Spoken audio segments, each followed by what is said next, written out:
Thank you so much. That's also good morning, everybody. And thank you so much for joining us on this warm, not so warm, morning from South Africa. As we end off a month, an autumn month, and embark on a new season, I hope that we can do it with courage and inquisitiveness of this topic today. That unveils the true mystery of what us women truly are. When I think of the word menopause, I want to pause for a moment because it sure does bring a lot of negativity and perhaps an excuse for a lot of our negative emotions and feelings that us women experience. And we almost fear to get to that point in our life. But I think today is going to unveil the beauty of who we are as females and how phenomenal our bodies really are.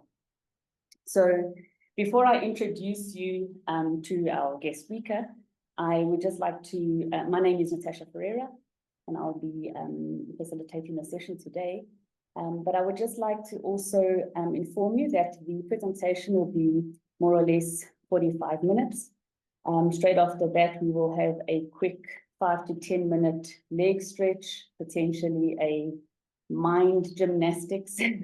While you're stretching your legs, think of any comments or questions that you'd like to bring back to the session. We'll reconvene and then we will open the floor for questions.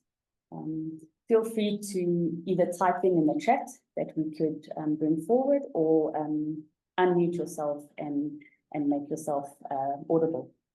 So allow me now to introduce you to our expert, Dr. Ozo Ibisiako, a specialist family physician working currently with the Gauteng Department of Health and a lecturer at the University of Pretoria.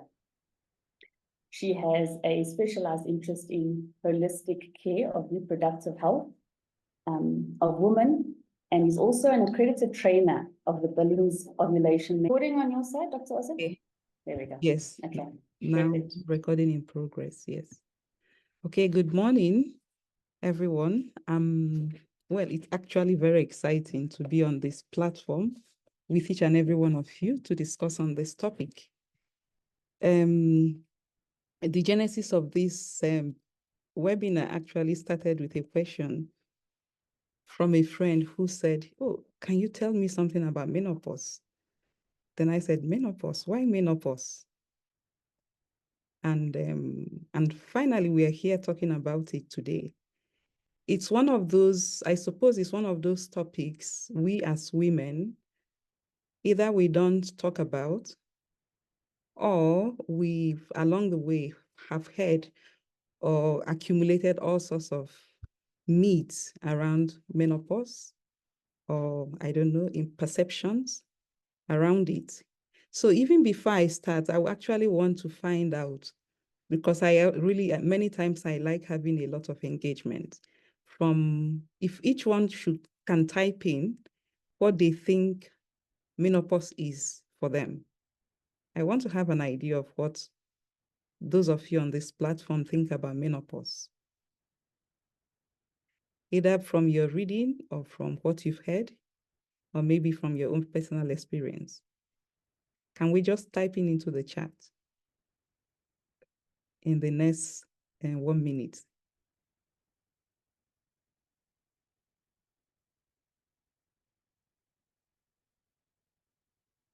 I hope we can find the chat box. Okay, I can see transformation, change of life, when your period stops, hormonal ups and downs, total exhaustion of a woman's ovarian capital,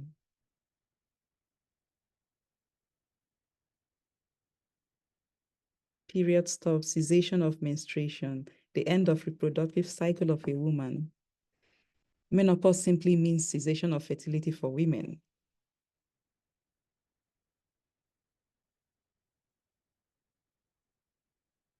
I think of mood changes, hot flushes.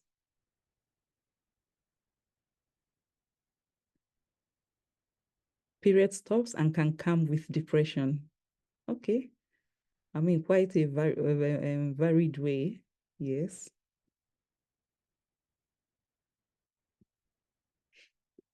Period of hormonal imbalance. Reduce estrogen with many consequences on mood, body structure, and functionality. Okay, I think I have quite a knowledgeable group of people on this platform. So let's just go through the different aspects of it. And like you've alluded in different ways, it's definitely a transition from reproductive to post-reproductive life. And I think it's important to have in mind this point of transition because it doesn't come all of a sudden. What could be the problem? It's many times we don't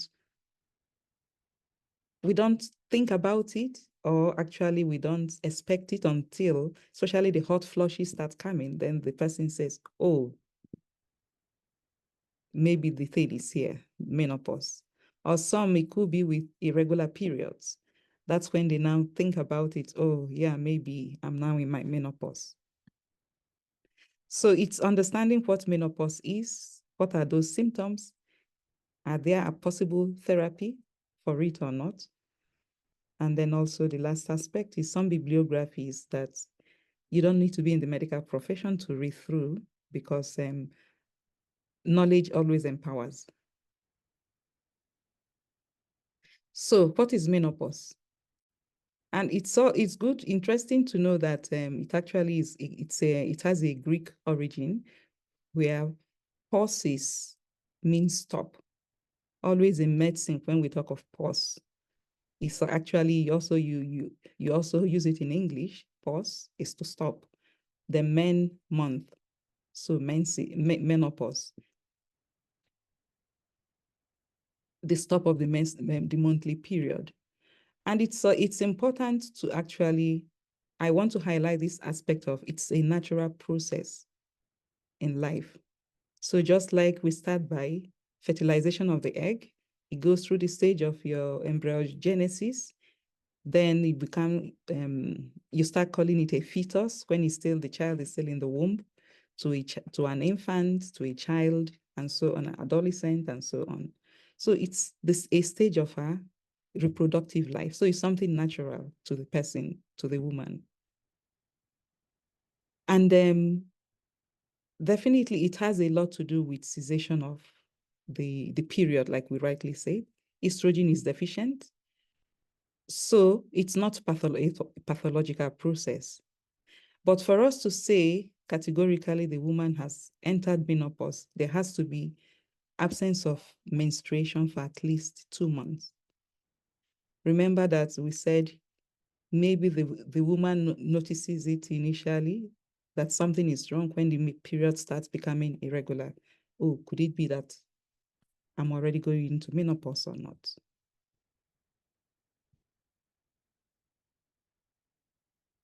So natural menopause is defined by WHO as a permanent cessation of menstruation resulting from the loss of ovarian follicular activity, which occurs after 12 consecutive months of amenorrhea. Amenorrhea means no ovulation, and as a result, no menstruation, and for which no other obvious pathology could be the cause, or physiological, because also there are physiological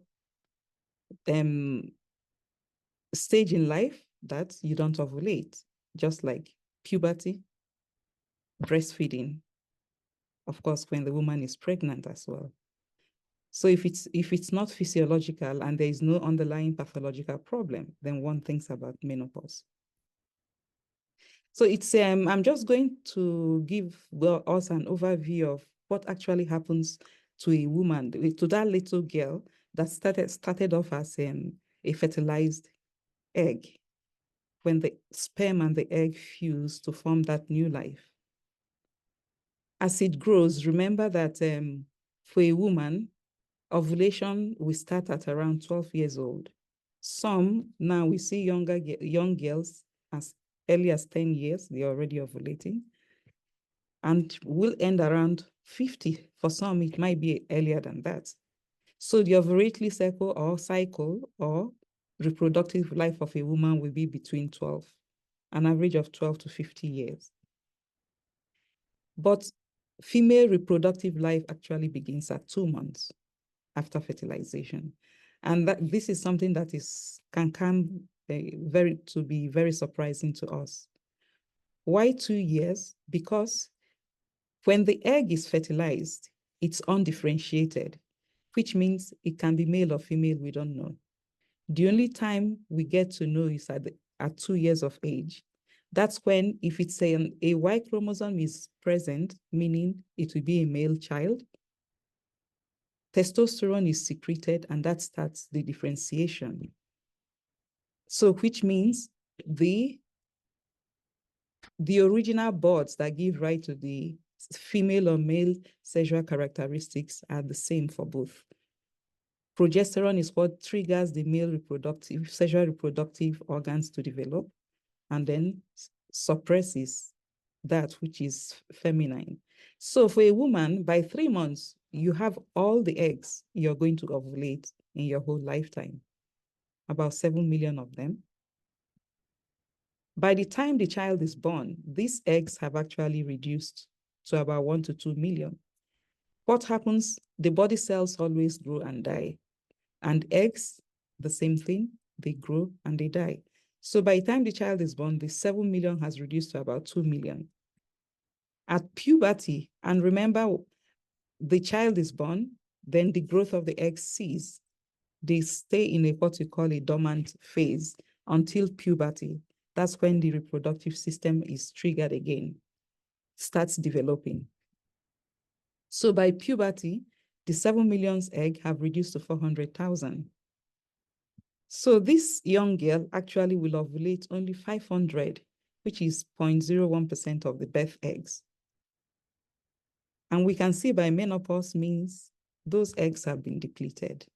And for each cycle of a woman, normally about 2 to 3 or 4 eggs will actually grow, but only one will outgrow the rest of it, which you call the dominant egg, and that is the egg that finally is released, the dominant follicle, which finally releases the egg. And then the other 3 or 4 eggs that grew together with it all die off. So with menopause, we're talking of a natural phase when the number of eggs decrease and also the quality of the eggs decrease until depletion. And a decrease in the eggs means a decrease in estrogen, because that is the primary source of estrogen for the woman. That brings about all the other physiological changes in the body.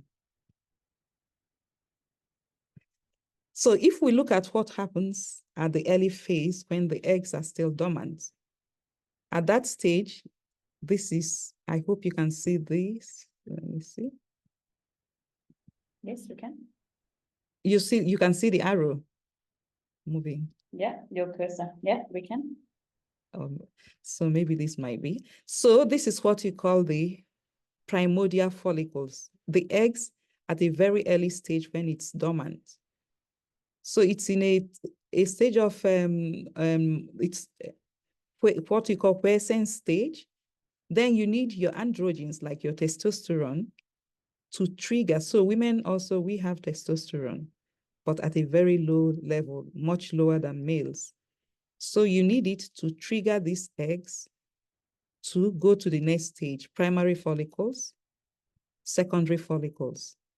So if the androgens, like your testosterone, is deficient at this stage, this phase will never occur. So you have a woman who will not be able to ovulate. Then by the time it gets to this antral phase, Graafian follicle, which is the dominant follicle, then the follicle stimulating hormone, which is triggered the ovary triggers the brain to release it. It is the primary hormone that signals the reproductive cycle to start functioning as it should. It becomes sensitive to the egg at this stage. So why am I saying it is also important for us to know, although we're not going, it's not the topic of today, that actually when we talk of infertility, there are two stages, and that stage starts at a very early phase in the growth of the egg, not only when the egg doesn't ovulate. So for a woman who is between 45 to 56 years, that is the range of time you can say the woman is going to experience menopause. And this will be influenced by many factors: genetic factors, ethnic factors, other environmental factors. Of course, if a woman experiences menopause at a very early stage, which means have all these signs, is what we call primary ovarian follicle. That is a pathological condition. It's not a part of menopause. And the mean age for menopause in women is 48.8 years.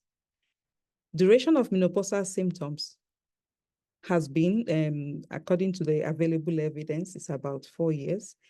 You usually have 2 years before what you call the final menstrual period, the FMP. And then you also have what you call 2 years after the final menstrual period. So this is the range of period you normally call the menopausal transitional period. And that is the time that we say it lasts about 4 years. So like I've already alluded to, anything experiencing symptoms of menopause younger than 40 means there's a problem, and that needs to be treated. It's pathological. Other factors that could be associated that can cause a woman to have early menopause are those who are smokers. And the consequence is definitely for a woman to get into early menopause, the risk for cardiovascular problems like your hypertension, heart attack increases. Also, a lot has to do with the loss of memory, your memory declines, and other conditions like your Parkinson's and Alzheimer's disease. We are going to look at the effect of these sex hormones, estrogen and progesterone, on the brain to also understand some of the hormonal ups and downs that a woman experiences. We've already mentioned that your ethnic group can make you get into early menopause. For example, in case of Asians, obesity also can trigger a woman getting into, but in this case, a late menopause, although the menopausal transition might be a bit shorter. We've already mentioned smoking. So what is this transition? What are these? They are divided actually into 4 stages. The first stage is what you call the late reproductive stage. What happens in this stage?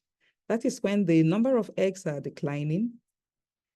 If a blood test is done, there's a chemical you call your anti-Mullerian hormone and the inhibin B. These two are very much will tell us if this woman is fertile.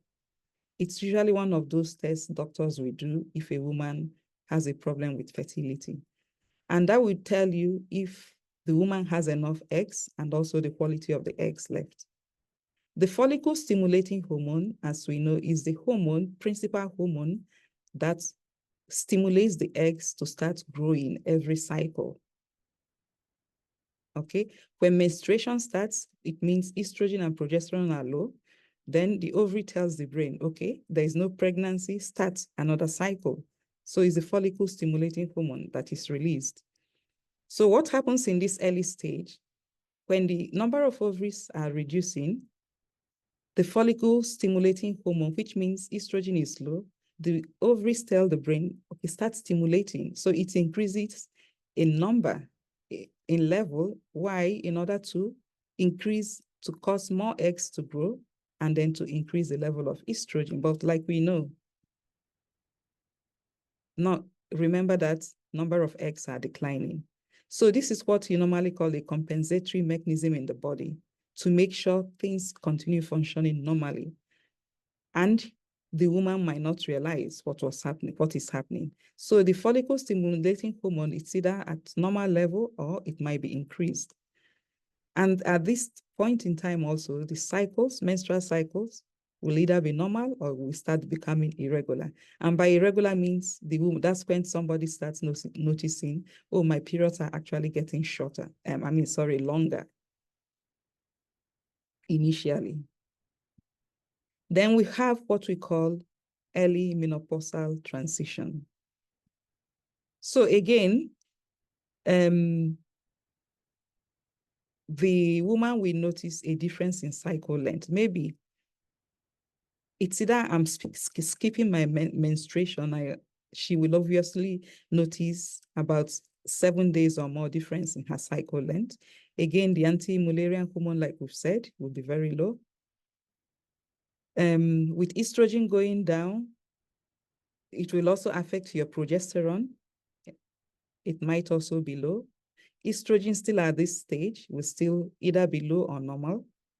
And in early menopausal period, the woman will be experiencing more of shorter cycles. But also, it's interesting that some of them she will still ovulate. Remember, once a woman is able to ovulate, it means she will still be fertile. So that is also sometimes when somebody will say, I thought I have gone into menopause, but then I got pregnant.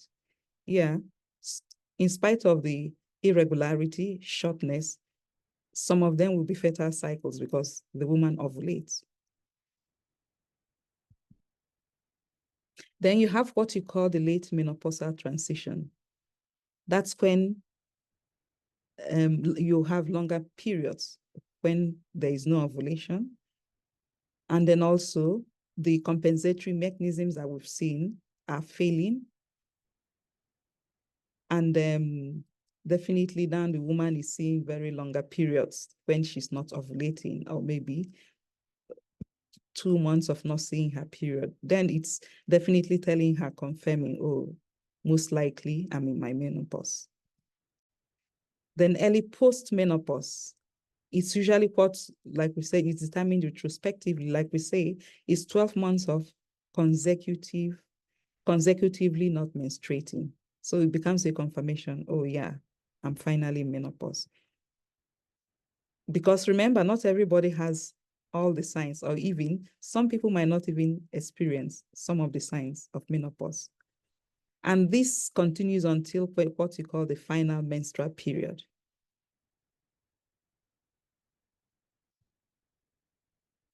I'm just using, I have here a chart just to have, for us to have an idea of what happens in a cycle. This is the chart of a woman who uses the Billings ovulation method of natural family planning to record daily what happens in her cycle so that she's able to monitor her health and track when there is a problem or not. So usually, you see the first days of blood flow, you call it the phase of menstruation. And at that point in time, your estrogen and progesterone levels are low, they have fallen. Then the ovaries will tell the brain, start secreting follicle stimulating hormone. Then eggs start growing. As the eggs are growing, we enter a phase you call infertility, because even though estrogen is being released, the levels of estrogen is still low. So it's the infertility before ovulation. As the estrogen levels, the eggs are growing, and especially when you now have the dominant egg, one of the eggs grows faster than all the others.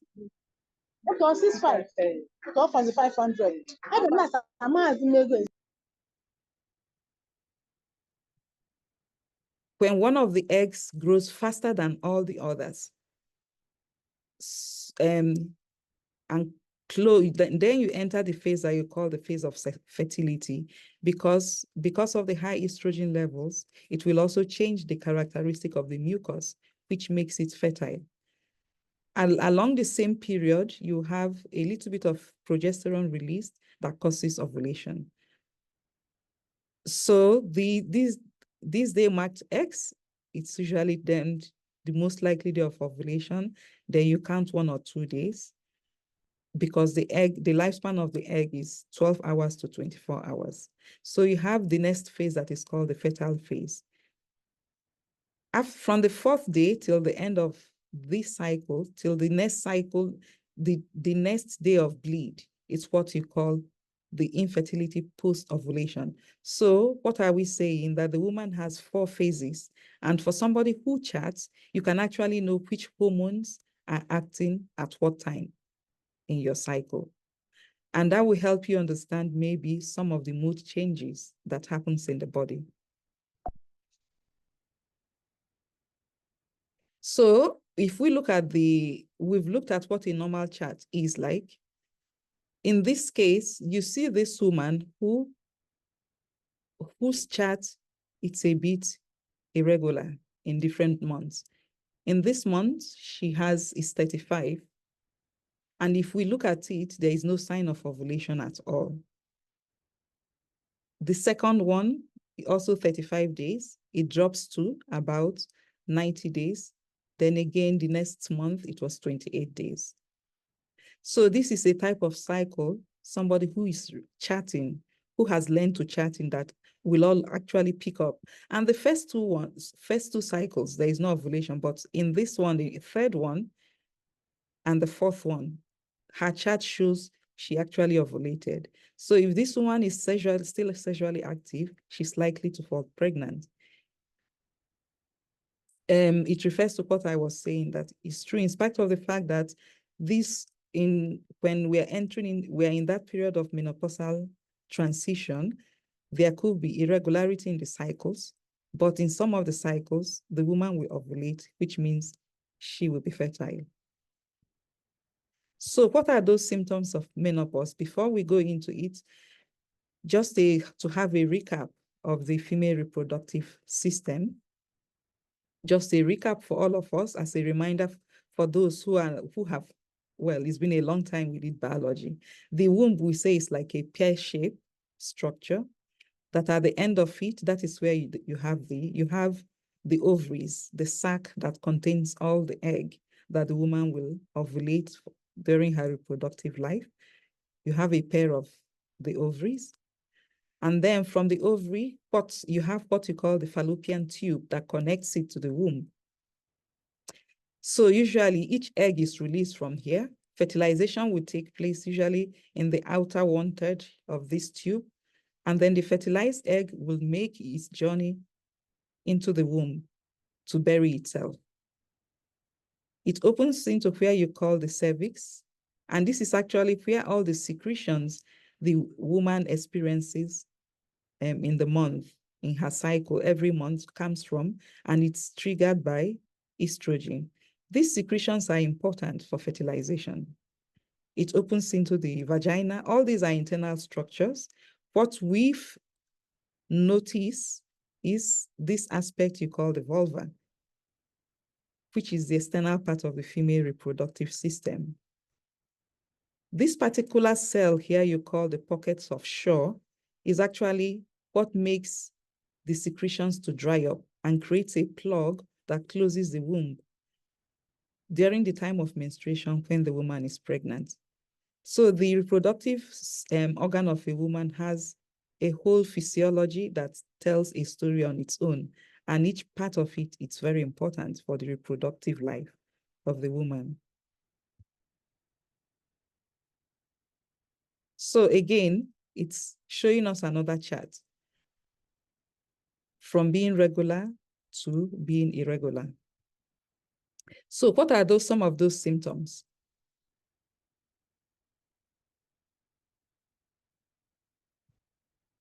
Hot flushes is the one we are all familiar with, that a lot of women experience. And again, it's telling us there's a problem in the thermal regulation in the body, and has a lot of relationship with the fact that the estrogen level is also falling. So in the physiological process will entail a rapid rise in body temperature with widening of the blood vessels, which is very short-lived. Like you say, it lasts about 3 to 4 minutes and then stops. It's a problem in the thermoregulatory system in the brain to reset itself in the presence of decreasing level of estrogen. And like it can happen, the woman will experience it about 4 to 5 years before it finally disappears. Like I've said, not everybody experiences it. And it will be worse in those who consume substances like your alcohol, who smoke, who are obese, or who are physically inactive, and in the presence of other emotional stresses. Hot flushes actually responds very well to hormone therapy. We are going to look at when is the indication. When would you like or encourage a woman to actually have treatment for hot flushes or any of the other symptoms or not? Migraine also, it's another one of those what you call vasomotor, because it has to do with the vascular changes of the blood vessels. So those who have migraine, it might change or it might improve after menopause. Night sweats is also a lot of this, another symptom women will experience. Although night sweats, it's not clear whether it is related directly with aging process or with a fall in your estrogen levels. And also that also has to do with palpitations. The other physical symptoms like your genital urinary, so genital area and the urinary system, with the decrease in estrogen level, you have the wasting of the muscles. Remember the vulva, the vagina, they also have muscular linings. It's not as elastic as it should be, and that's why the woman will experience that dryness, itchiness, irritation, burning. There's also narrowing, and a woman will complain of pain if it's a woman who is still sexually active, pain on intercourse. Some women will experience prolapse, a collapse of the uterus, and also urinary incontinence.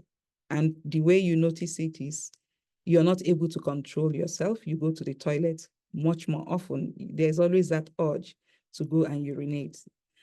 And because of the relaxation of all the muscles there, even when you do go, you don't empty your bladder completely. So there is a risk for urinary tract infections in this period of life.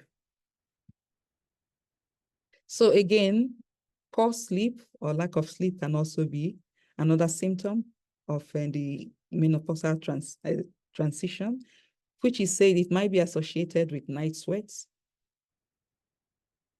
or again, maybe emotional conditions or stressors the woman might be going.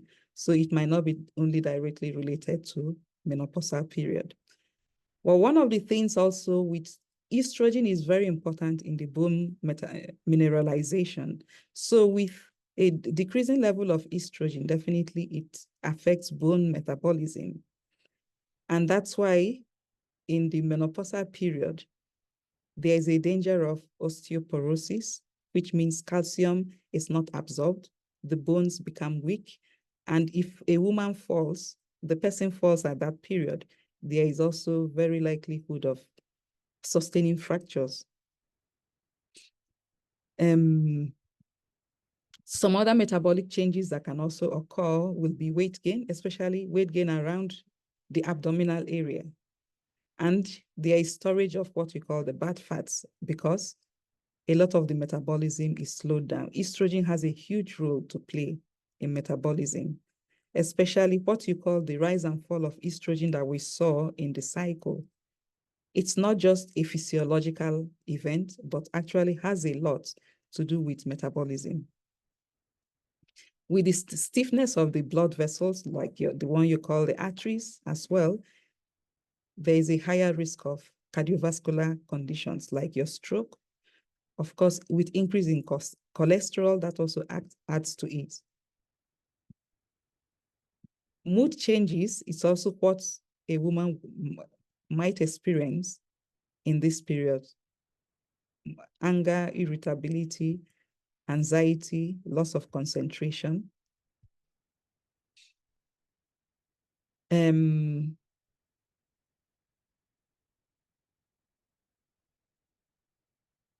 So for a woman who has never had maybe depression or anxiety disorders, it might increase in the menopausal period. So these are things one already knowing it, one can actually be more proactive. Other risk factors related that has some association with depression during menopause will be somebody who has never been pregnant, separation from spouse, if the woman usually experiences premenstrual symptoms, and smoking also will have an additive effect. So how does estrogen and progesterone affect the brain? In the brain, there is what the chemicals we call the neurotransmitters, which are responsible for all the chemical changes, brain activity that goes on. And the four major ones are this one, you call the glutamate, serotonin, GABA is gamma-aminobutyric acid, and dopamine. So glutamate, what is it important for? For memory and learning. Serotonin, it's usually termed the happiness hormone neurotransmitter because it's very important when it comes to the mood affection. Also, being able to sleep and have a restful rest, sexual desire, metabolism. Dopamine is very important to be in motivation. It's usually the chemical that pushes us, okay, yeah, this is good, go for it. Somebody encourages you, what is the person hitting? They're hitting dopamine to say, oh, you did well, continue with your effort. And that's why it becomes that chemical of addiction as well. It's important for decision-making, for learning. Now, how does the last one is your gamma-aminobutyric acid that has a balancing effect that makes sure in the brain there is a control, there is a balance. So it's usually termed the depressor of the brain. The normal function is that physiologically, your estrogen will enhance the effects of all this hormone. So estrogen has a very positive and protective effect to the brain. Also, progesterone in its own way. But then progesterone has the opposite effect. And if we relate it to the cycle we saw before, usually progesterone is secreted in the later half of the cycle of the woman, that is after ovulation. So that will explain why at that period, some women tend to have premenstrual symptoms. Why? Because of the level of progesterone is high. Progesterone enhances the depressive effect of GABA, so which means a high level of progesterone for those who are predisposed will very easily enhance depression in the person. So again, estrogen will enhance the effects of serotonin. Progesterone actually depletes serotonin, which means it will have an opposite effect. Estrogen will enhance the effect of dopamine, and progesterone will do the opposite. In hormone replacement therapy, what tends to happen if we want to correct it properly is to make sure that before estrogen is actually, progesterone is given to a woman, you first prime it with estrogen to simulate what is physiological in the body. And then that will reduce the side effects.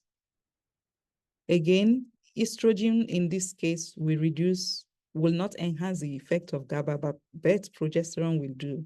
And like we said, that's why progesterone has a depressing effect when it's there at a high level. So which are the other symptoms also that one can experience regarding the menopausal period? Of course, like we've already talked about the bone changes. So we notice that shrinkage, reduce in height. Also, fatty deposits will include other parts, the breast. Painful joints, narrowing of joints. Cognitive problems like your dementias, Alzheimer's disease. I've already alluded to painful intercourse dyspareunia because of the changes in the vagina. And again, there will be increase in cancer, but this increase maybe is not absolutely related just to a low estrogen, but also to aging process. Cancer risk increases later in life. So what is actually the treatment? Because many times that's what everybody is waiting to hear. What is the treatment? What should I drink? So the treatment is actually something that is accessible to all of us. It's a healthy lifestyle, which should start right from the beginning of our life. Not only when maybe somebody is diagnosed with hypertension or diabetes. A healthy lifestyle should be a plan of life for each and every one of us.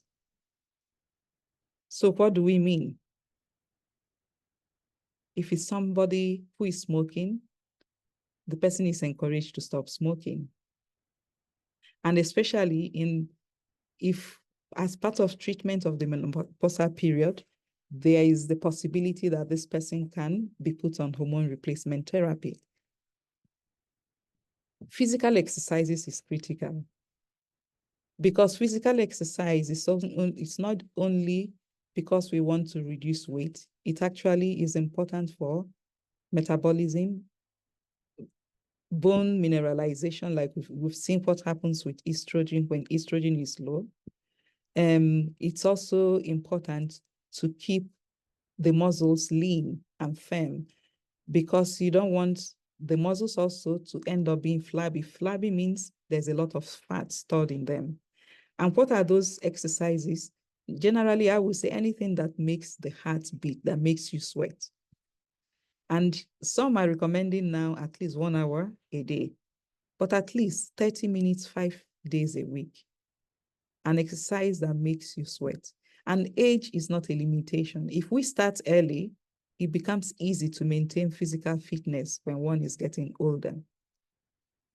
And remember that we said that abdominal fat accumulates more in the menopausal period.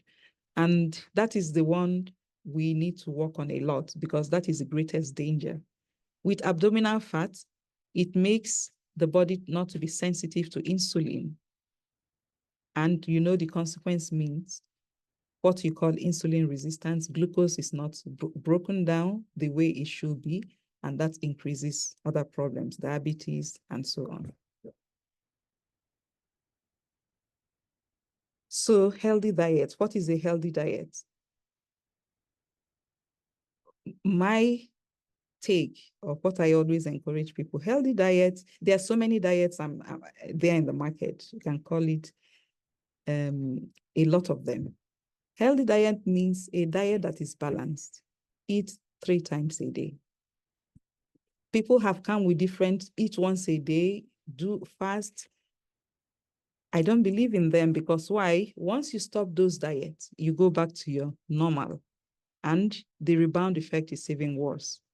So a healthy diet that you can maintain wherever you find yourself in life. Okay. So your breakfast, lunch, dinner. And as one gets older, when one is younger in our 2030s, we all need a lot of caloric diet, your carbs, your sugars, because we need energy to keep up with the pace of life. But as one gets older, we don't need so much calorie. So that's why your carbs, your sugars, it will be our greatest enemy in this stage in life. And that's what we want to cut down, instead to increase the vegetables and the protein. And of course, fruits added. Stress reduction. Exercise has a lot to do with stress reduction. It allows us to sleep and sleep well, to have what you call your refreshing sleep, night rest, that actually when you go to bed, you wake up refreshed. Because if I wake up feeling tired, it means I'm not resting properly.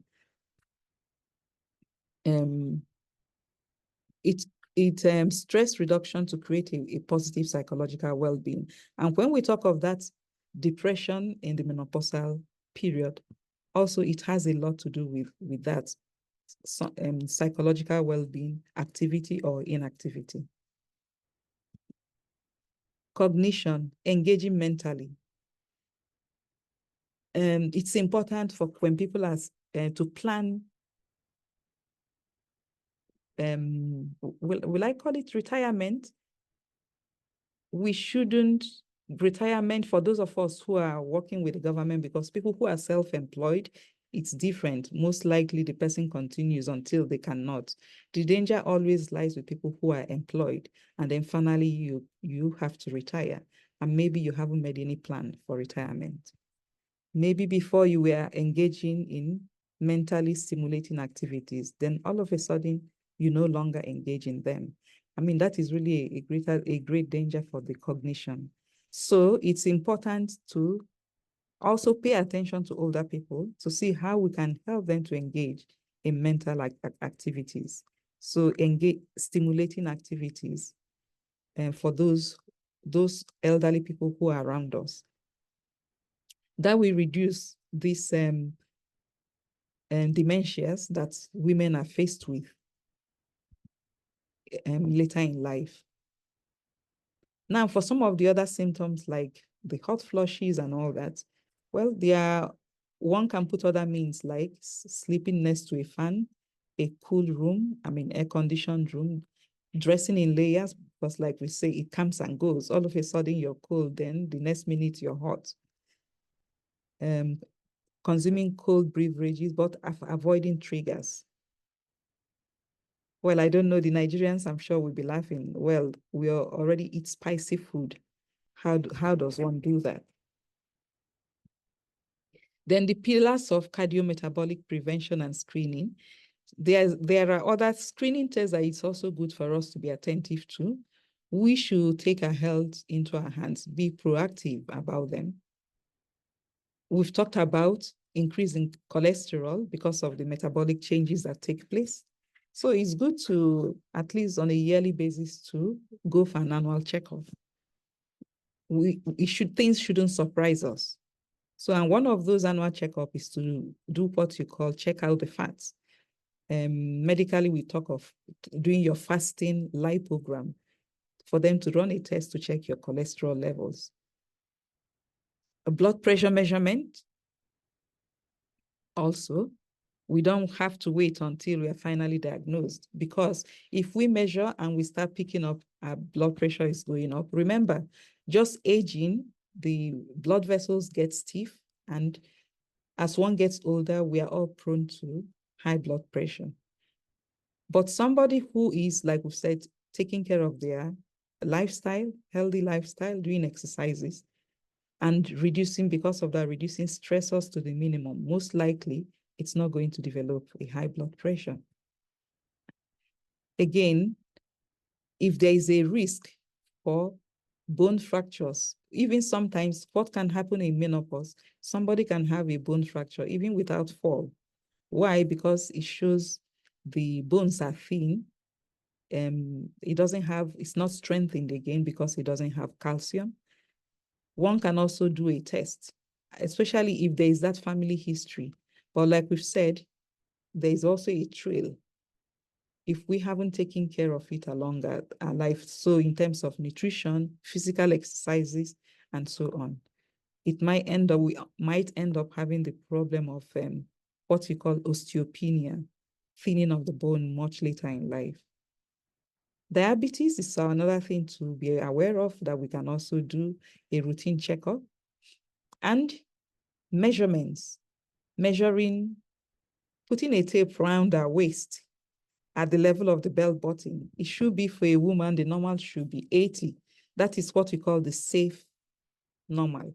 Anything beyond that, then the risk of cardiovascular problems, heart attack, high cholesterol, stroke increases. Depression, there's a screening test I'm going to pop up that one can use to actually self-screen. And again, all this is to pick up problems on time and to address it before it becomes pathological. Also, one of the cancers that are most common in women is breast cancer. So at least the minimum we can do is a self-breast examination on a monthly basis. So how do we screen for cancer? This is one of the simple tools anybody can have and readily screen themselves. And like we've said, put in the measures. Again, lifestyle, address what needs to be addressed, and we don't trip to the pathological side of it. So if you look at this, it has about 10 questions, which you will score. It's either you're scoring it a 0, which means not at all, a 1, the symptom happens several days. For example, little interest or pleasure in doing things, it happens several days. Or you score a 2 when it's more than half the days, and a 3 when it is nearly every day. At the end of scoring these questions 1 to 9, then each column is added up to get the total. Okay, then on the right side of this chart,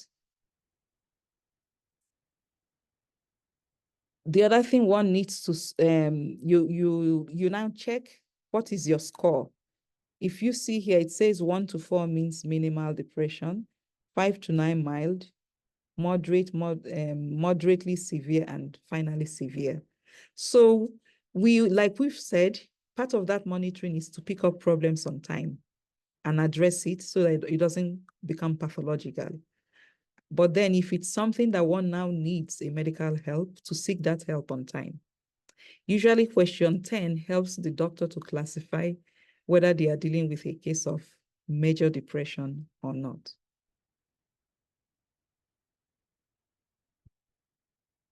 What is this monthly self-breast examination?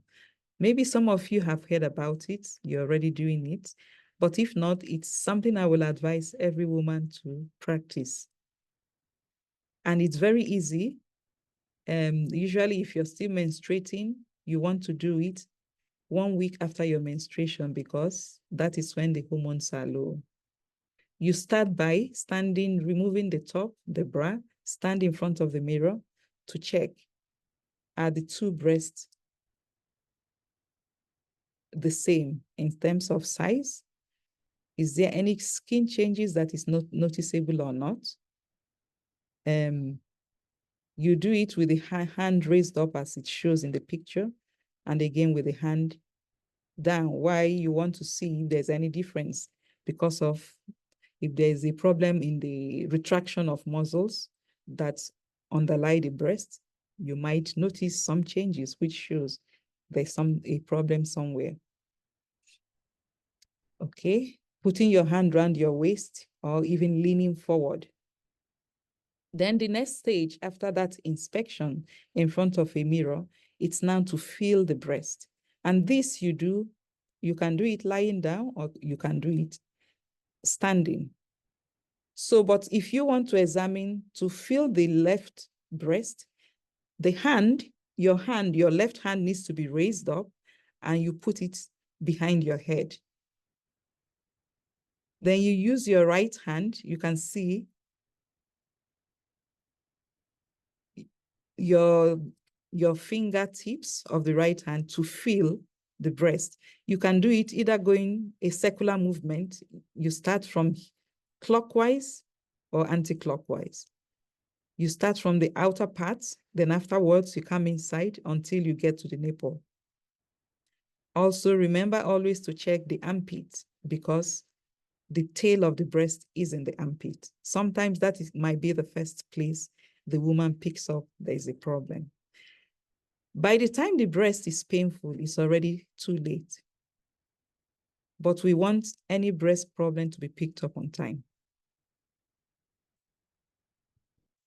So now, if we have to treat, when do we decide to treat a woman who has symptoms, maybe symptoms that are unbearable during the period of menopause? There's always, now the evidence has shown, it talks a lot about the timing. It's not just to treat, but the timing for that treatment is important for that woman to benefit. So if you want to treat, it has to be 10 years before the final menstrual period. Remember, we started talking about maybe the first signs that one is going into menopause is the period starts getting shorter or longer, irregular period, okay? And then it goes into skipping until finally the last period, and only after, when several months the woman hasn't seen the period, she realizes, oh, actually, I'm now in menopause because the last period was, I don't know, so many months ago. So you want to start that treatment 10 years before the final menstrual period, and which means before 60 years of age. If giving it afterwards is not beneficial to the woman because it's harmful. Why is it not beneficial? Why? Because by then the estrogen receptors are no longer responsive. So it won't be of any use anymore. Instead, the risk of giving the woman estrogen, your risk for breast cancer, for example, increases. And you want to treat, like we said, from moderate to severe symptoms. If it's something, always my recommendations to anyone, if it's something you can manage in any other way, please do. It's much safer. Take treatment if really it's absolutely necessary, because every treatment has a side effect. And one of those that are you easily treated with hormone replacement is your vasomotor symptoms. We've talked about hot flushes, most of them, or the genitourinary symptoms, like that dryness, irritability, and so on. So what are the types of treatment available? You have tablets, it can be sprays, it can be gels. Actually, now that is what is mostly encouraged, or rather preferred, is your patches, because they have less problem of the risk of causing other problems are much reduced. And if you have to do it, it has to mimic a normal cycle. So what you call sequential, as opposed to giving a woman the estrogen continuously, because that is not the physiology of the body. The physiology of the body, why hormones rise and fall, is very important. But if you give it continuously, which means it's constantly high in the body, it's also not good. There is also a distinction you make between a woman whose womb is removed and the woman whose womb is still intact.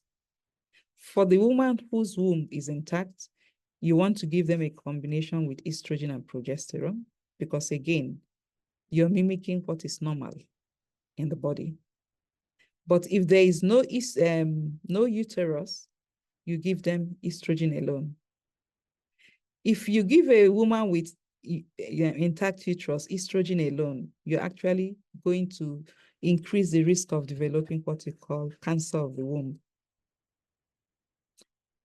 There is in the market, which I don't think, even in South Africa, I don't think we have it here, what we call micronized progesterone, which is a natural form of progesterone, which is actually, it mimics the natural progesterone in the body. It's the more preferred option if it's available in the countries where you are.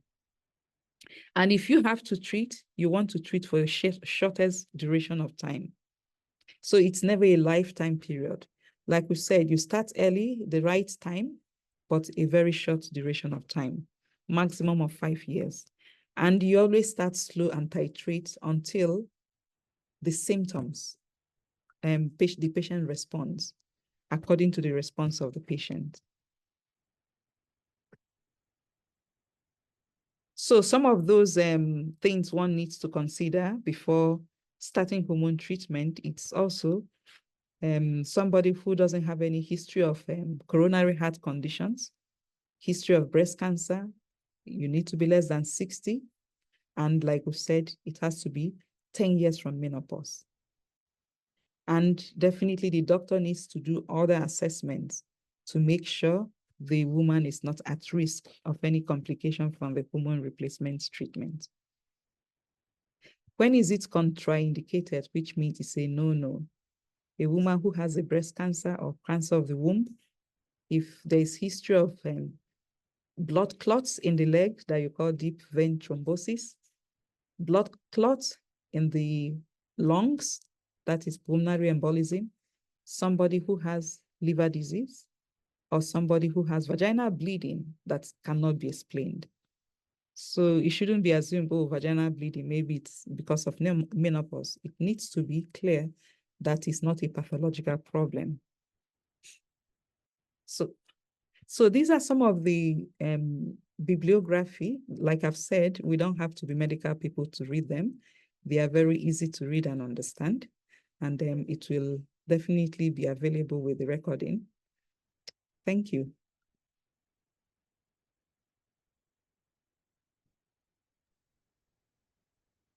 Thank you very much, Dr. Oza. So we had a few comments in the chat as you were speaking, some that could relate to the symptoms that you were chatting about, but very, very insightful. Thank you. There was also a question if you could share the score sheet and the questionnaire. I don't know if that's possible to share. It wasn't really clear on the presentation, but we can maybe chat about it a little bit later. So, Dr. Oza, do you want to just have a leg stretch? What, 5-10 minutes? Should we come back 25 past, perhaps? Yes. Great. I don't know if that was enough time to boil the kettle, but maybe a glass of water, because I think this is going to be a good discussion. So I don't want to take too much more time. So I hope everyone is back. And for those that are not, they can catch up with us. So Dr. Oza, I think there's three questions on the chat that maybe we can tackle first. And then I will open up the floor. If you just want to raise your hand to unmute and potentially just interact and ask a question. So maybe the first one, there's a question here. Can you explain what causes a menopausal woman to fall pregnant after 6 years of menopause? Yes, thank you very much, Natasha, for that question. Okay, let me.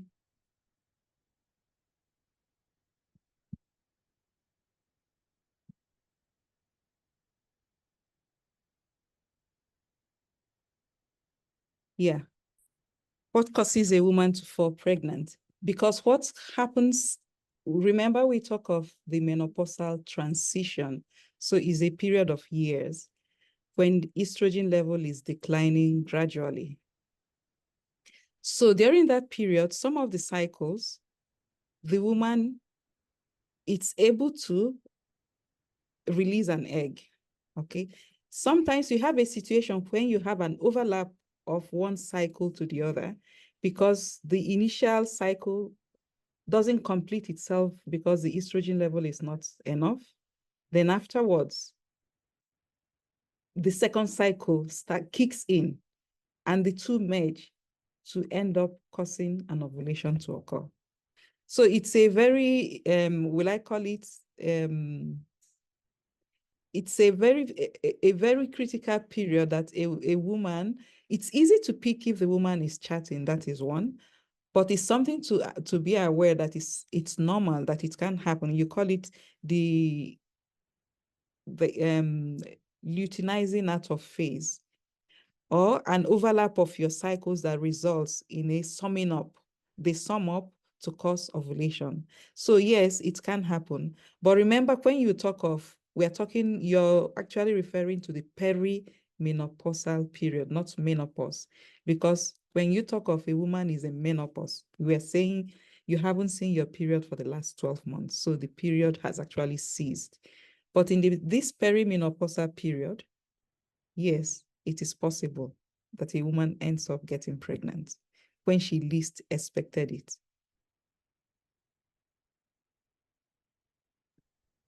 Okay, thank you. I hope that answers. Dr. Ozo, we've got another one here from Eve. Please, what can be done to reduce memory loss and other such problems? To really, okay, like we've said again, that what is the critical problem in menopausal period is our estrogen level is reducing. And the estrogen is actually your hormone that enhances memory. So having it in mind, it's also important. One, it engages in mental activity.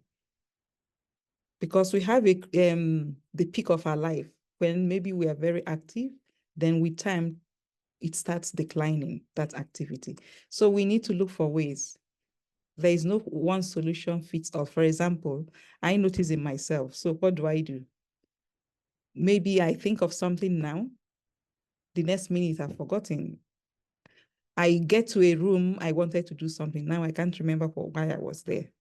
So how do I overcome it? I always have a paper, or we are now in the IT world, or a gadget. Immediately something comes to my mind, I write it down. And just this fact of that movement, writing it down, or sometimes repeating it to myself, it helps me not to forget. So each one has to find a way, and depending on their own situation. But remember also, we talk of, in some cases, women who need hormone replacement or a form of treatment if we think actually the level or degree of memory loss requires it. We shouldn't delay in doing so, because it's important that treatment starts at the right timing. And if it's treated at that critical period, it actually helps the woman too in the postmenopausal period. But once we miss the timing for the treatment, it's no longer effective.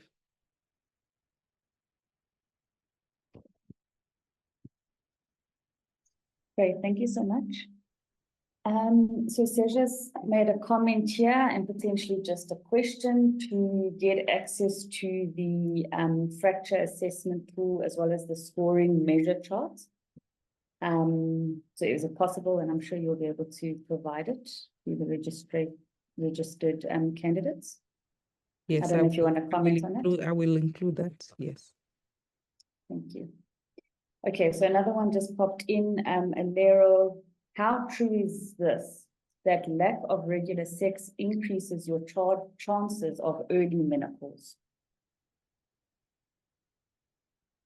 Well, I haven't heard of that. There is no scientific evidence for it. Yeah. Okay. Because like what we've explained, it also is good to go back to the physiology. That, like we've said, what is really menopause? It tells us, well, sorry girl, your eggs are depleted. You don't have estrogens anymore. Estrogens cannot tell the brain, oh, follicle stimulating hormone should be released. And even if it does, there is no follicles that can grow to maintain that cycle. So that's what menopause is just telling us. So it's a physiological process you can call it in the growth and then in the dying. So it's a physiological cycle in the reproductive life of a woman, just like men have their equivalent of menopause that you call andropause.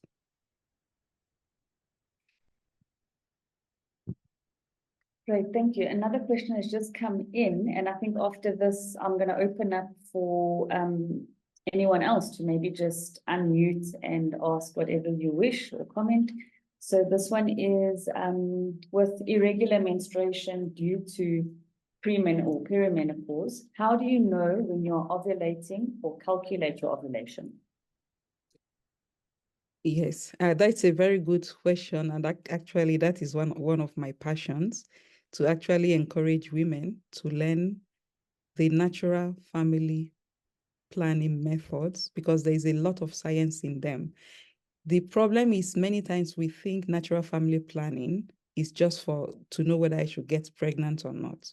No, that is just a very tiny use of it.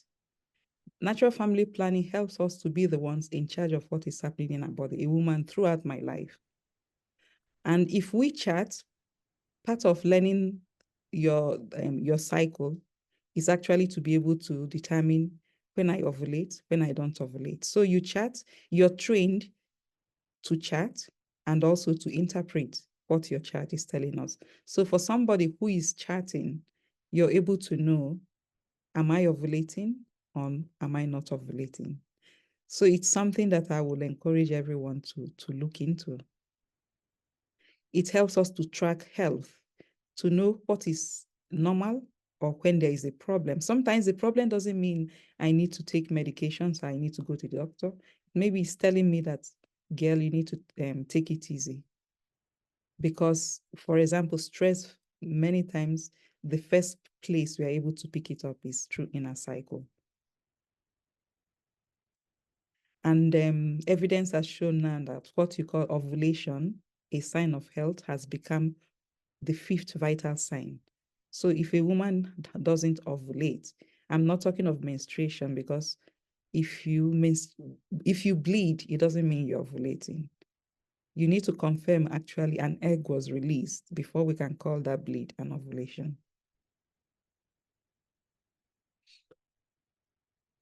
So if we can learn to chart, there are some apps that are very easy to use. It's free of charge. You don't need to pay anything, but it will be good you go through an accredited trainer to make sure you're using it properly. Great, thank you. I see Amaka, and I'm gonna maybe put Amaka on the spot if she wants to unmute and maybe ask a question. Amaka, are you happy to maybe just ask the question that you posted there for Dr. Azar? Okay, thank you very much. And just to ask whether, she said it's probably advisable to do the hormonal replacement before menopause. So the question is, so if the hormone replacement is not done before menopause, so is it not advisable to still do, or one should not try to do it during menopause? That's the hormone replacement. Thank you. Yes.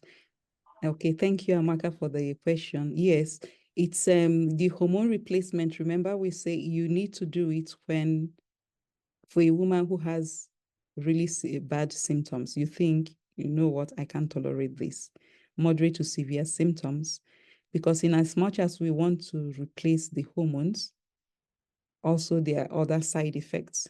There are bad consequences. So that's what now one has to look at the patient, your own profile, past medical history, other family history, and decide, do you really need it or not? And if you do, it's better to do so in what we call the perimenopausal. So, and that is the one that is the 10 years before you actually go into menopause, which usually it's like sort of 2 years before the final menstrual period and 2 years after.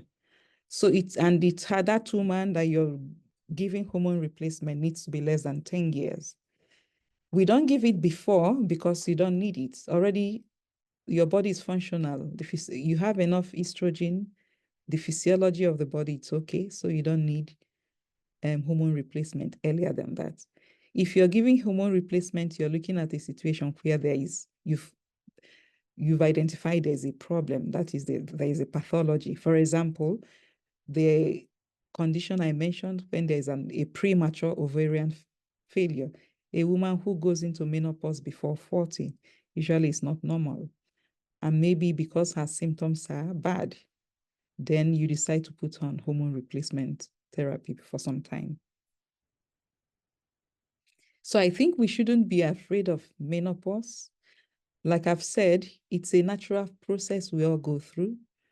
And the key point here is really a healthy lifestyle. And with that, we are able to maintain it later on in life. Is to start early, and then it's easier to continue later on in life. Great, thank you. Is there anyone else that would like to maybe just unmute, comment, question? Yes. The floor is yours. Yes, go ahead, Seja. Okay.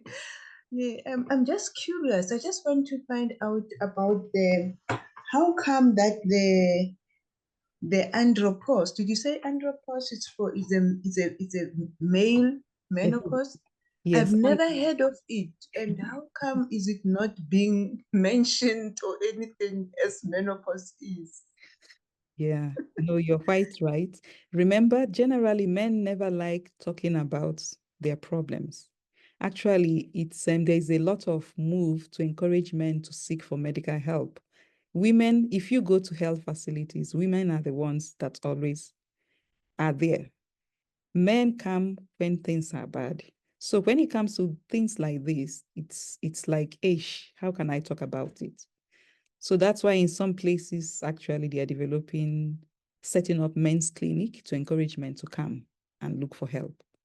So the typical one, it manifests in men, it's tiredness, exhaustion. You see somebody who used to be maybe an entrepreneur, active, then all of a sudden he has no interest in anything and so on.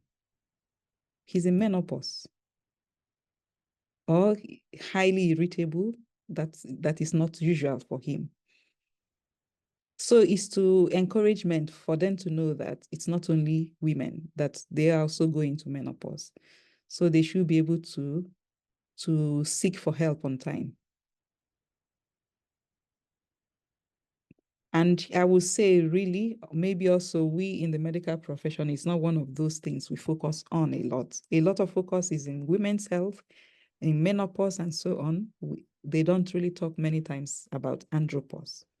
So for many times, doctors are also not clued up, and it won't be the first thing that they won't have that, you can call it insight into this typical man who comes in maybe 50 years and says, look, I have no interest in what I used to be interested in this. Now I've lost all interest. This, many times maybe it won't occur to the doctor to check out this patient. Actually, is this patient going into menopause?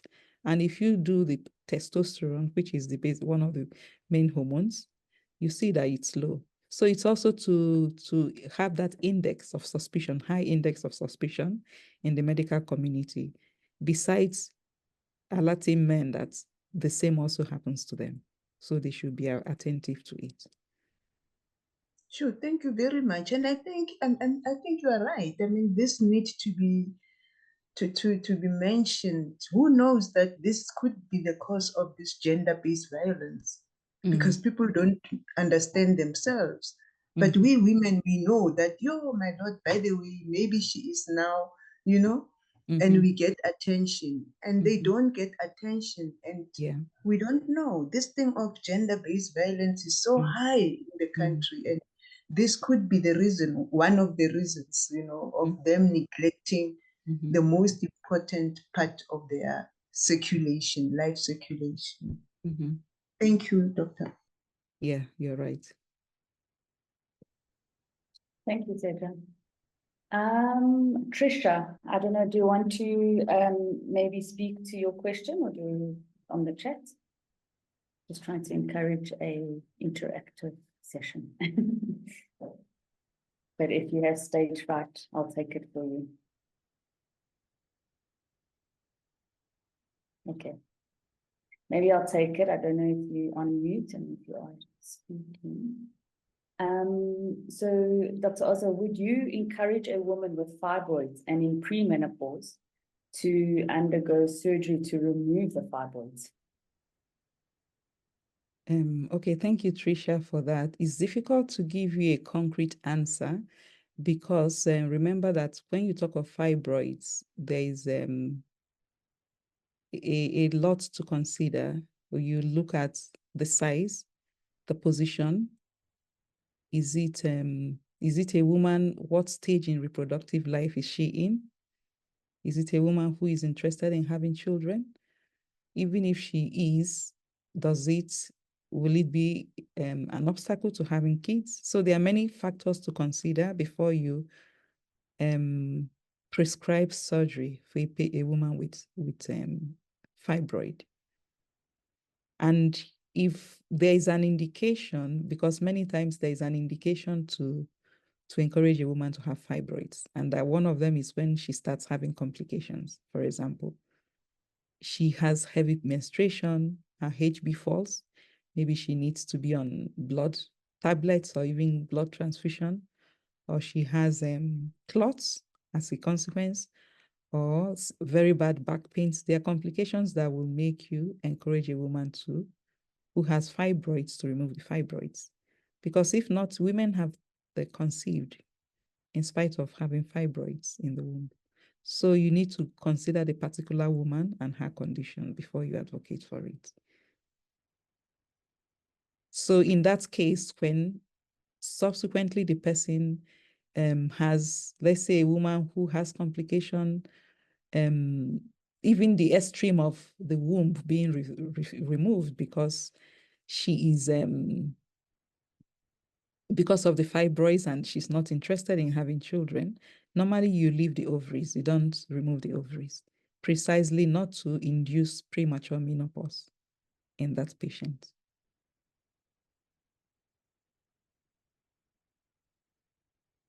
Great, thank you so much. I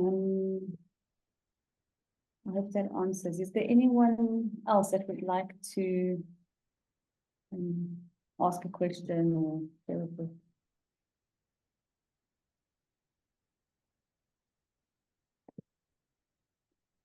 Maybe while we wait, Dr. Oz, I've got a question on the charts that you display, those examples. So the green and the yellow, is that the, I just couldn't remember the color coding of those charts on your presentation. Could you just quickly give an overview of that in terms of the non-fertility stages? Let me go to the normal one. Yes. Yeah. So the green and yellow, is it in relation to the blue and yellow curve on the graph? Could you maybe just touch on the different color codes? Obviously, the red we know. Okay. Thank you. Yes. So the actual, okay, this is one of the methods, like I've alluded to, the Billings ovulation method of natural family planning. It's one of the methods that is highly researched on. So the green actually is just the color code that is coding of what the woman observes and has described. You normally use the color green if a woman has described that what she feels are the vulva. Remember I showed you the vulva, which is the external part of the female and genitals. So if the vulva feels dry and she doesn't see anything, either staining her underwear or when she goes to the loo and wipes, she doesn't see anything, which means the cervix is secreting mucus, but that the quantity is not large enough for it to flow out. So we normally, she will describe it as dry. So which means I don't feel anything at the vulva and I don't see anything. Then you use the green stamp to indicate that is a symbol. Okay.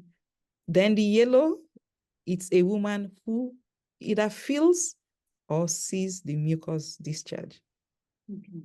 So, but then depending, it's not only that, they will normally describe in their own words what this mucus is like, the characteristics. And it is this pattern that it creates that helps you know, is she in a fertile period or is she in an infertile period till ovulation? Because after ovulation, then you always count 1, 2, 3. Why 1, 2, 3? Because you also, the day the ovulation occurs is the day the woman experiences what you call the maximum sleepiness. Then she needs to count 1, 2, and 3 days, because the egg might be released on that very day, or it might be delayed by 1 day or by 2 days. And once the egg is released, it lives for 12 to 24 hours maximum. So that's why you count a 3rd day, so that if there's any delay in the release of the egg, that egg would have died. So for the rest of that cycle, this woman is infertile. The cervix is closed. Progesterone, so the blue is your estrogen and the yellow is your progesterone. So you see how it is. Throughout before ovulation, it's only estrogen that is increasing. Progesterone increases a little bit, and this is just before ovulation because you need progesterone and estrogen to tell the brain to release a hormone called luteinizing hormone, which is the hormone that stimulates the follicles to release the eggs. Then once the egg is released, because of that release, estrogen falls. That egg, once the egg is released, what is left is what you call the corpus luteum, meaning a yellow body. It starts secreting estrogen and progesterone, but usually the level of progesterone is higher than estrogen. So you find the second rise in estrogen. So this rise and fall of estrogen is very important in metabolism in women. It maintains weight in women. So people who are not ovulating will lose this part of the physiology, and the risk will be over time they will gain weight, because this rise and fall in estrogen helps control the glucose metabolism in the body. Great, thank you for that. Quite fascinating what goes on in the body during that time. So while you were chatting, Regina has popped a question on the chat as well. Why is it that some women do not notice any of the symptoms of menopause while others have a lot of complaints? Yeah, again, it has a lot to do with lifestyle, like we've said, maybe environment stressors each person has. So that's why we need to, and of course, well then, genetics. Like we've said, somebody who used to have a premenstrual symptom most likely will end up having a lot of this problem. But again, it goes back to looking at what is the lifestyle of the person, and which diet and exercise has a huge role to play. Great, thank you. And then, Dr. Ozia, are there any drugs to treat memory loss and depression during menopause? And if so, do they have any side effects? Okay, and to treat menopause? Memory loss and depression during menopause. Okay, so again, the memory loss, because some element of memory loss is what you call, it's an aspect of aging, which is to change or to manage that aspect of life in a new way. But yes, if it becomes pathological, definitely it needs to be treated. Like we say, it's important to treat early, again, to time it. Now, there's a lot of research going around the use of natural progesterone in treating all this memory problem that women has. It's quite advanced in the States, but in our own part of the world, well, unfortunately, we don't have access to some of those. And depression, yes, you can also treat depression in the menopausal period. But like I've said, we also have to look at the woman as a whole to know when we say depression, what actually is the cause of it, and based on that, to treat it appropriately. So you always need to look at the person. And again, going back to the point of lifestyle, we can never, never, never overlook it. Irrespective of whatever treatment, even depression, if you don't address issues of lifestyle, which sometimes, again, lifestyle could be removing your stressors, exercise, having adequate sleep, your treatment will not work. There is what we call behavior change. So always, medication is not the solution. Medication is an adjunct, has an additive effect if other things are addressed. Always, depression has a precursor that needs to be addressed. Thanks, Dr. Ozo. So I think the message is clear. We need to exercise, exercise, and exercise. So you made mention, Regina also just comments here, you made mention about Asians at the beginning of the presentation related to ethnic groups and menopause. Can you maybe just elaborate on that in terms of what does that have to do with menopause, your ethnic group? Yeah, well, it's just it has been associated with what have been the Asians, maybe they tend to have that a delay in menopause. In the blacks, what it seems more that when we do have it, it's usually there are higher percentages of those who will experience hot flushes.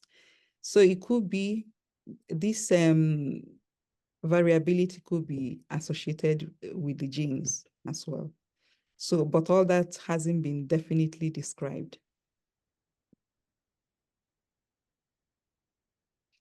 Great, thank you. So I think we've got 5 minutes left, but I just wanted to, there's a question here. Is it possible, Dr. Ozo, to have eggs but not ovulating?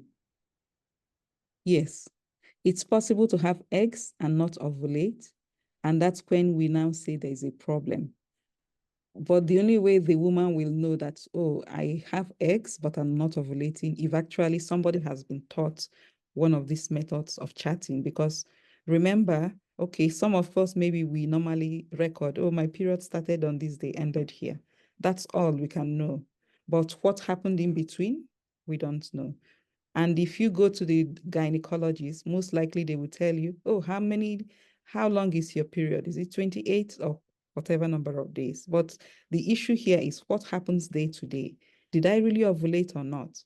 So the only really way you can know it is if you've been taught this physiology of keeping a record daily and then interpreting it.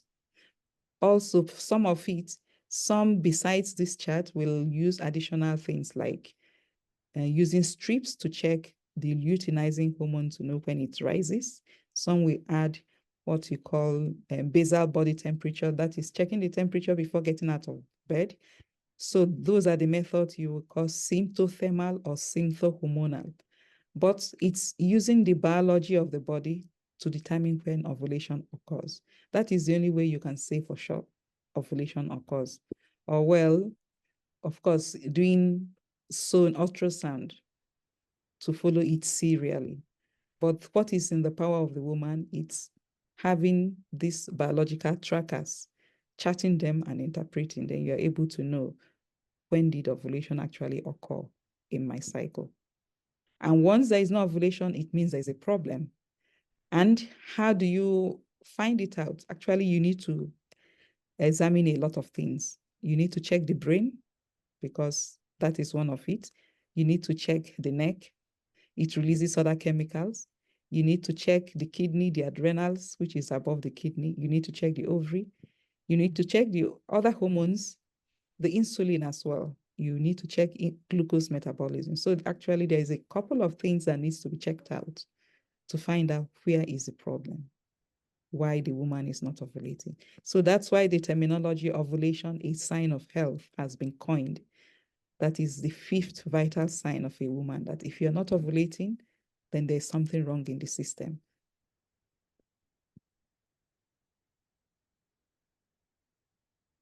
Great, thank you so much. And I think this calls for so many more sessions on everything you might have touched on that we could go deeper into. But thank you, Dr. Ozo. This was definitely insightful. I think there's been great feedback on the chat. Everyone seems to be happy with potentially a lot more questions that would surface. But we have two minutes in closing. I don't know if there's any closing thoughts from you, Dr. Ozo, or if you want to just close off with something. Yeah. Well, the closing thought for me, it's okay, I think there's one more. yeah. Eve, So before that, can we just touch on this one?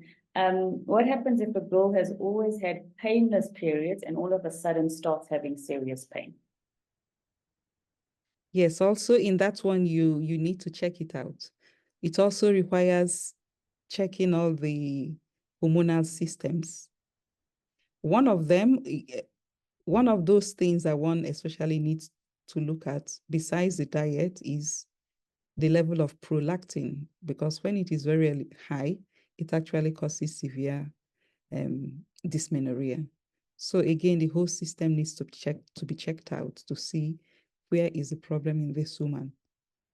So the solution, I know we doctors, we are taught anything to do with the reproductive system, give the pills, contraceptives.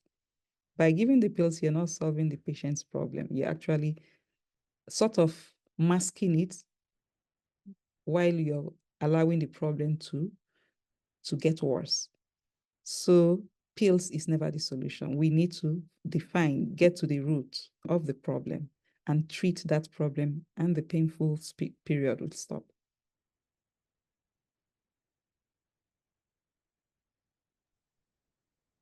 Thank you so much, Dr. Ozo.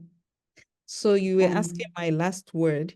My last word really, it's there's a lot of science in this area of the woman reproductive health, especially the push towards women understanding their body from when they are very young, because that's why young girls are pushed into a lot of delinquency, because they find themselves in a period of growth where very easily we all focus on the externals, okay, the breasts, the body shape, she's menstruating, but a lot is happening in the brain that nobody takes cognizance of it.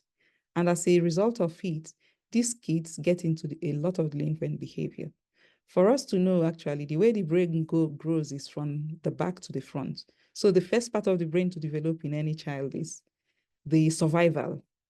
I'm hungry, I defend myself when any fear and threat comes around and so on. Survival part of the brain develops. But the logical part of the brain develops only by 30 years. So that's why you say the teenage age group ends up with very irrational behavior. They are impulsive, they are this, they are that. Yes. So this growth that happens in the brain, they are not in control. So we need to let them chat to understand what is happening in their body so that they don't have recourse to drugs, alcohol, sex as a solution. And to navigate this process gradually. To have also having as a parent understanding, going through the course, chatting will help you understand what is going on to be able to support our young people. I think that will be my take-home message. There's a lot of science out there that we need to get hold of them. And one of the beautiful websites, which I think in October, if they haven't launched it yet, a program for young people. You have the one that is called Teen Star. Then you have the other one that is called the FEM. FEM, I'm one of the providers of the FEM, means fertility education and medical management, which means management of reproductive problems. But also it looks into young people and young men to help them understand their body. So they are launching their two programs called Teen FEM, and I think Teen Fem and Men Fem or something. If you go into the website, you will easily access it. So when somebody says to type it, Fem, the website is just F-E-double. If you type in Fem, it will lead you to the website and then you can explore.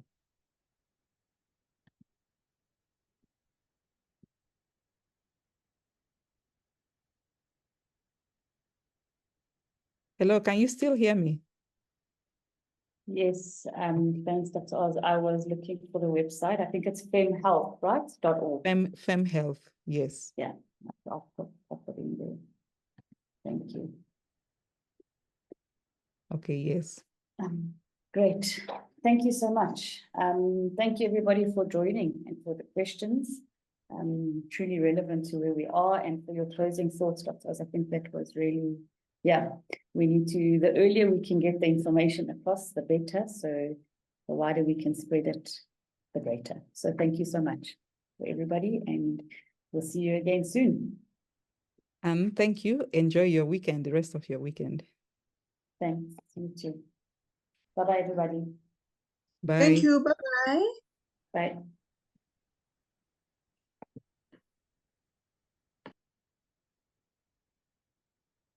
Thank you so much, Dr. Zo. You're welcome.